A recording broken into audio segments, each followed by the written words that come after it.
Hi everyone.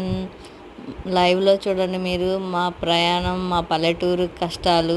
Bus ప్రయాణం కూడా లేనటువంటి అంతటి పల్లెటూరు అని చెప్పాను కదా. మేము నడుచుకుంటూ ఒక 2 కిలోమీటర్లు వెళ్తే కానీ బస్సు మాకు దొరకదు. అలాంటి పరిస్థితి మాది. నడుచుకుంటూ వెళ్తూ ఉంటే ఆ ఎండలకి మీరే చూడండి, భరించలేకపోతున్నాం. భయంకరమైన ఎండలు. ఆ ఎండలకి ముందు బయటికి వెళ్ళాలంటే భయం వేస్తుంది.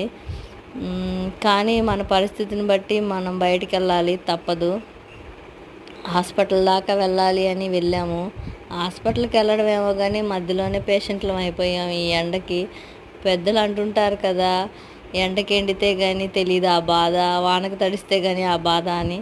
నిన్న ఎండకి ఎండాం కాబట్టి మాకు ఆ బాధ బాగా తెలిసింది. చాలా ఇబ్బంది పడ్డాము. భయంకరమైన ఎండలు